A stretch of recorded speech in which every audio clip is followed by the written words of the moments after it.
Барлықтарыңызға сәлеметсіздер ме? Сәлем достар, қалайсыздар? Көңіл-күйлеріңіз қалай? Камераның алдында Юлия from Казахстан. Приветствую вас, дамы и господа, перед камерой несравненная Юлия from Казахстан, которая продолжает учить вас читать по-казахски. Итак, сегодня у нас с вами новое выражение, которое, возможно, вам не пригодится. Хотя, почему не пригодится? Ведь баланс рабочего и нерабочего времени нужно как-то соблюдать. Давайте скорее научимся это читать. Жұмыс уақытының пайдаланылу балансы. Жұмыс уақытының пайдаланылу балансы. Жұмыс уақытының пайдаланылу балансы.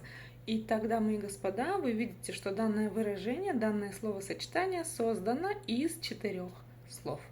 И в нем есть слово «баланс» от слова «баланс».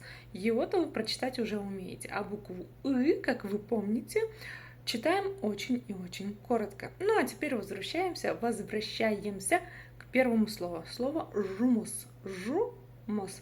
И как же его прочитать? На самом деле все просто. Разделили по слогам и увидели, что буква «у» с черточкой посередине незнакома для русскоязычного населения планеты, но я вас научу ее читать. За основу нам нужно взять букву О, обыкновенную. Да. Но прочитать эту букву О очень и очень коротко. О. Жұмыс. Буква «ы» читается тоже очень и очень коротко, в отличие от русской версии. Жұмыс. Едем дальше и читаем медленно, спокойно по слогам.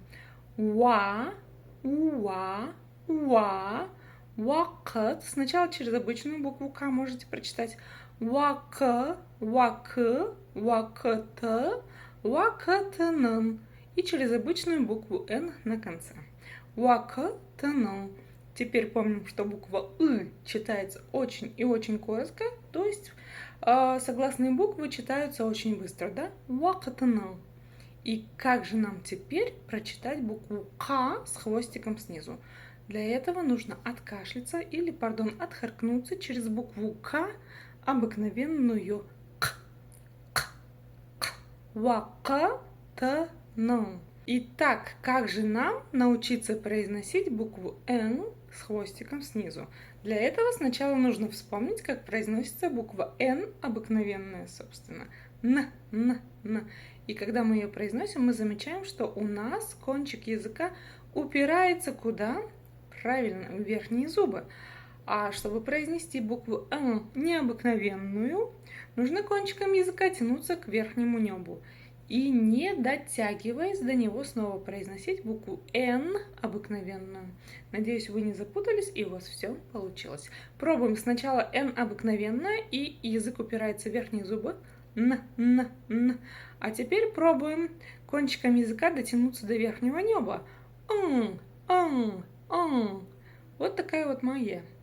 Теперь соединяем два слова. Жұмыс уақытының. Жұмыс уақытының. И поехали дальше. Слово пайдаланылу. Здесь нет ничего сложного, просто разделили по слогам и прочитали. Пайда, пайдала, пайдаланылу. Буква «ы» читается очень коротко, да? Помним об этом. Пайдаланылу – балансы. Слово «балансы» мы уже разобрали. Жұмыс уақытының пайдаланылу балансы. Жұмыс уақытының пайдаланылу балансы. Жұмыс уақытының пайдаланылу балансы. И тогда, мои господа, вот такое вот большое словосочетание из 4 слов мы с вами сегодня научились читать. Кстати, если вдруг соберетесь изучать казахский язык, самое главное, что вы должны научиться делать в казахском языке после чтения, конечно же, научиться строить словосочетание. И не из 2 слов, потому что это очень легко, а из 3 и 4. И вот если вы это научитесь делать, если вы это освоите, то все остальное в казахском языке, будет как семечки. Так что с вами была я.